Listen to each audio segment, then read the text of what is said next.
शीला ने अपनी बेटी तमन्ना की शादी धूमधाम से रवि के साथ की। रवि एक अच्छा खासा बिजनेसमैन था, जबकि मोहन एक गरीब मजदूर। लेकिन रवि और उसकी माँ को एक ऐसी लड़की चाहिए थी जो घर को अच्छे से संभाल सके। इसीलिए रिश्ता तय हो गया और तमन्ना और रवि की शादी हो गई। सब कुछ ठीक ठाक चल रहा था कि तभी कुछ टाइम बाद रवि को अपने बिजनेस में कुछ घाटा हो जाता है। वो इधर उधर अपने दोस्तों, रिश्तेदारों से पैसे मांगने के लिए जाता है, लेकिन सभी मना कर देते हैं। तभी एक दिन रवि को ख्याल आता है कि क्यों ना वो अपने ससुराल से पैसे मांग ले। और यही सोचकर वो एक दिन मोहन और शीला से मिलने घर जाता है। बाबा बस कोई 5 लाख रुपए चाहिए। 5 लाख? बेटा, ये तो बहुत बड़ी रकम है। हम गरीबों के पास इतने पैसे कहाँ से आएंगे? दामाद जी आप बिल्कुल भी फिक्र मत करो। बस मुझे 2 दिन का समय दो। मैं 5 लाख रुपए का इंतजाम कर लूंगा। ठीक है बाबा। जब पैसों का इंतजाम हो जाए तो मुझे बता देना। रवि के चले जाने के बाद शीला मोहन से कहती है, क्यों कहा दामाद जी से झूठ? भला हम 5 लाख कहाँ से लेकर आएंगे? देखा नहीं तुमने दामाद जी कितने परेशान थे। शीला तुम क्यों भूल जाती हो कि हमारी बेटी इतने बड़े घर में ब्याही गई है। अगर कहीं ऐसा हो कि बिजनेस में और ज्यादा लॉस हो जाए तो वो बिटिया को घर ही ना छोड़ दे। पर 2 दिन में पैसों का इंतजाम तुम कैसे करोगे भला? हमारे पास तो इस घर के सिवा और कुछ भी नहीं है। सोच रहा हूँ घर को बेच देता हूँ। घर? हाँ, घर बेच दोगे तो हम कहाँ रहेंगे? हम देख लेंगे शीला। लेकिन बेटी का घर बसा रहना चाहिए। फिर दामाद जी ने कहा तो है कि 6 महीने में पैसे दे देंगे। मोहन गांव के ही एक अमीर आदमी को अपना घर 5 लाख में बेच देता है और सारा पैसा वो रवि को दे देता है। रवि वो पैसा लेकर अपने बिजनेस को फिर से खड़ा कर लेता है और उसका काम भी बहुत अच्छा चल पड़ता है। काफी दिन हो गए तमन्ना। हम तुम्हारे घर नहीं गए। चलो इस संडे हम घर चलते हैं। नहीं नहीं रवि, अभी तो बिल्कुल भी नहीं, बहुत गर्मी है और मेरे मायके में तो पंखा भी बहुत धीरे चलता है। कैसी बातें कर रही हो। वो तुम्हारे माता पिता हैं। तुम बचपन से वैसे ही माहौल में पली बड़ी हो।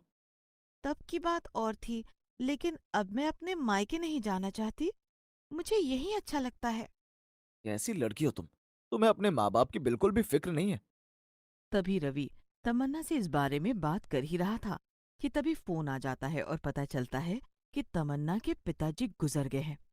तब तमन्ना रवि के साथ अपने घर जाती है। ये सब कैसे हो गया माता जी। पता नहीं, अच्छे भले बैठे हुए थे, अचानक से सीने में दर्द हुआ और गुजर गए। क्रियाकर्म पूरा करने के बाद सभी लोग अपने अपने घर चले जाते हैं। रवि भी तमन्ना के साथ वापस आ जाता है। कल सुबह मेरी बहुत जरूरी मीटिंग थी, इसलिए मैं चला आया। लेकिन तुम्हें वही अपनी माँ के पास रुकना चाहिए था तमन्ना। ना बाबा ना, मुझे तो डर लग रहा था। किस बात का डर लग रहा था। तुम्हें अपनी माँ के साथ होना चाहिए था। पता नहीं माता जी क्या सोच रही होंगी। अरे तुम मेरी माँ को नहीं जानते। वो कुछ भी ऐसा वैसा नहीं सोच रही होंगी, बल्कि वो तो खुश होंगी कि उनकी बेटी इतने बड़े घर में खुश है। मैं परसों ही माता जी से मिलने के लिए जाऊंगा। आगे का जो भी कुछ करना होगा वो मैं खुद देख लूंगा। और फिर मुझे उनसे कुछ काम भी है। रवि मन ही मन सोचता है कि वो 5 लाख जो उसने लिए थे वो परसों वापस कर देगा। और उधर गांव में शीला बिल्कुल अकेली पड़ गई। मोहन ने घर बेचने के बाद 6 महीने की मोहलत मांगी थी कि रवि पैसे दे देगा तो वो घर वापस ले लेगा। लेकिन ऐसा तो हो नहीं पाया और मोहन गुजर गया और शीला के सर पर छत भी नहीं थी। जिसने घर खरीदा था उसने शीला को घर से निकाल दिया। 2 दिन बाद जब रवि वहां पहुंचा। क्या आप बता सकते हैं कि शीला जी कहाँ पर हैं? अरे तुम तो उसकी बेटी के पति हो, क्या बताऊं दामाद जी। बेचारी के ऊपर तो दुखों का पहाड़ टूट पड़ा। पति चला गया, घर बेचकर किसी को 5 लाख दिए थे, 6 महीने की मोहलत मांगी थी, वो भी पूरी हो गई। लेकिन जिसने मकान खरीदा उसने शीला को निकाल दिया। हमने बहुत रोका, लेकिन पता नहीं वो कहाँ चली गई। अब तो भगवान ही उसे देखे। ये सुनकर रवि को बहुत दुख होता है और वो मन ही मन अपने आप को बहुत कोसता है कि जब उसके पास पैसे थे तो वो पहले ही देने क्यों नहीं आया। वो इधर उधर अपनी सास के बारे में पता करता है, लेकिन किसी को भी नहीं पता था कि शीला कहाँ चली गई। घर जाकर, तमन्ना, आज मैं तुम्हारे घर गया था। मुझे पता चला कि तुम्हारी माँ वहां नहीं रहती। अरे ऐसे कैसे नहीं रहती माँ? माँ के पास तो कोई और ठिकाना ही नहीं है और वो तो हमारा अपना घर था, माना कि छोट नहीं तमन्ना, अब वो घर भी तुम्हारा नहीं रहा। तुम्हारे पिताजी ने 5 लाख रुपए में उसे बेच दिया है। क्या कह रहे हो? 5 लाख? माँ बाबा ने 5 लाख का क्या किया होगा? मेरी शादी में तो उन्होंने थोड़ा सा ही पैसा लगाया था। तुम ही सोचकर बताओ, आखिर उन्होंने 5 लाख का क्या किया होगा? तुम्हें रुपयों की पड़ी है और मुझे चिंता हो रही है कि आखिर तुम्हारी माँ कहाँ चली गई। चलो तमन्ना, हम तुम्हारी माँ को ढूंढते हैं। अरे हम कहाँ ढूंढ लेंगे? तुम पुलिस स्टेशन में कंप्लेन करा दो, और फिर ये तो तुम्हारा काम है कि तुम ढूंढो। तभी वहां पर तमन्ना की सास आ जाती है। मैंने तुम्हारी बात सुन ली है बेटा। पता नहीं इस लड़की को तो अपने माता पिता से बिल्कुल भी मोह नहीं है। पिता के गुजरने के बाद भी वो अपनी माँ के साथ नहीं रुकी। रुक जाती तो हमें पता चल जाता कि क्या चल रहा है। अब इतनी बड़ी जगह में उन्हें कहाँ ढूंढे? रवि बहुत परेशान हो जाता है। वो 2-3 बारी शीला को देखने के लिए उसके घर पर जाता है, लेकिन वहां पर अब काम चल रहा था। इधर उधर आते जाते वो हमेशा सड़कों पर शीला को खोजता रहता, और तमन्ना को इस बात से कोई फर्क ही नहीं पड़ता था। वो तो मजे से पूरा दिन घर में आराम से लेटी रहती, खाती रहती, टीवी देखती रहती। उसे अपनी यह अमीरी बहुत पसंद आ रही थी, क्योंकि बचपन से ही उसने बहुत गरीबी देखी थी, और वो हमेशा से चाहती थी कि वो अमीर घर में ब्याही जाए। देखते ही देखते 2 महीने निकल जाते हैं। शीला का कहीं पता नहीं था। रवि उसे हर जगह देख चुका था, और उधर शीला दाने दाने को मोहताज हो गई थी।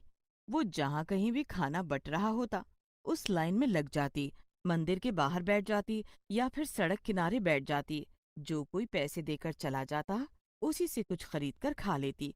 एक दिन एक औरत, अरे मैया, इतनी गर्मी में भरी दोपहरी में यहाँ क्यों बैठी हो? क्या तेरे को देखने वाला कोई भी नहीं है? नहीं नहीं, ऐसा मत कहो। मेरी बेटी है, बहुत बड़े घर में ब्याह था मैंने उसे। तो फिर अपनी बेटी के घर क्यों नहीं चली जाती? ना बाबा ना, बेटी के ससुराल में जाकर क्यों रहूं? लोग क्या कहेंगे? समाज क्या कहेगा? वो औरत शीला के हाथ में 10 रुपए रखकर वहां से चली जाती है। शीला मन ही मन सोचती है, तमन्ना कितनी बदली बदली सी लग रही थी जब उसके बाबा गुजरे। मैंने तो सोचा था कि वो माँ को गले लगाएगी और मेरे पास कुछ दिन रुकेगी, लेकिन वो तो मुझसे ऐसे दूर हो गई जैसे कि मुझ में कांटे लगे हैं। मैं तो तभी समझ गई थी कि मेरी बेटी अमीर घर में जाकर बदल गई है। अब उसके घर जाकर रहूं? ना बाबा ना, इससे ज्यादा बेइज्जती की बात तो कोई हो ही नहीं सकती। सोचते सोचते शीला की आंखों में आंसू आ जाते हैं। और उधर तमन्ना के घर पर, मैंने तुम्हारी माँ के लिए पुलिस में कंप्लेन कर दी है, लेकिन पुलिस वालों ने कहा है कि काफी समय हो गया है, पता नहीं वो मिलेंगे भी या नहीं। तुम तो बड़े अजीब आदमी हो। जब मुझे कोई फिक्र नहीं है, तो तुम क्यों फिक्र कर रहे हो? कहीं न कहीं तो रही रही होंगी ना। सच बताओ तमन्ना, तुम अपने माँ बाप की सगी औलाद तो थी ना। मैंने आज तक किसी औलाद को इतना कठोर दिल नहीं देखा। तुम्हें बिल्कुल भी फिक्र नहीं है कि तुम्हारी गरीब माँ दर दर की ठोकरें खा रही होगी। पर तमन्ना को कोई फर्क नहीं पड़ता। वो टेबल पर रखे हुए सेब को उठाकर खाने लगती है, और रवि गुस्से में वहां से चला जाता है। काफी समय और बीत जाता है। एक दिन रवि किसी काम से दूसरे शहर के लिए जा रहा था कि तभी वो ट्रैफिक जाम में फंस जाता है, और उसकी नजर सड़क किनारे लग रहे एक भंडारे पर चली जाती है। वहां लंबी लाइन लगी हुई थी। तभी उसकी नजर शीला पर पड़ती है। वो फटे हाल लाइन में खड़ी हुई अपनी बारी आने की प्रतीक्षा कर रही थी। ये देखकर रवि हड़बड़ा जाता है, और जाम से अपनी गाड़ी को किसी तरह साइड में लगाकर वो भागकर शीला के पास जाता है। माताजी आप यहाँ हो, और मैंने आपको न जाने कहाँ कहाँ ढूंढा। आप चलिए मेरे साथ। नहीं नहीं बेटा, मैं तुम्हारे साथ जाती हुई अच्छी नहीं लगूंगी। वो मेरी बेटी का ससुराल है। माताजी मैं आपकी कोई बात नहीं सुनूंगा। अभी चलकर मेरे साथ गाड़ी में बैठिए। रवि लगभग शीला का हाथ खींचता हुआ उसे गाड़ी में लाकर बिठा देता है, और घर की तरफ चल देता है। अपनी माँ को भिखारी के रूप में देखकर तमन्ना हैरान हो जाती है। ये तुमने क्या हाल बना रखी है माँ? मेरी ससुराल में आने से पहले हुलिया तो ठीक कर लिया होता। चुप रहो तमन्ना, तुम्हें अपनी माँ की हालत नहीं दिख रही। अभी भी तुम्हें अपने अमीर होने का घमंड हो रहा है। जिस शान और शौकत के तुम मजे ले रही हो, मत भूलो ये सब तुम्हारी गरीब माँ की वजह से ही है। ये तुम क्या कह रहे हो? सच कह रहा हूँ। वो तो तुम्हारे पिताजी ने मुझे तुम्हारी कसम दी कि कभी तुम्हें पता ना चले कि 5 लाख रुपए उन्होंने अपना घर बेचकर मुझे बिजनेस के लिए दिए थे। मुझे पैसे देने में थोड़ी देर हो गई, तब तक वो गुजर गए, और उस मकान मालिक ने माँ को निकाल दिया। लेकिन आज जो तुम खाती पीती हो, जिन चीजों पर तुम इतराती हो, वो सब तुम्हारे गरीब माँ की बदौलत है। नहीं नहीं बेटा, जो कुछ भी हमारा था वो सब तमन्ना का ही तो था।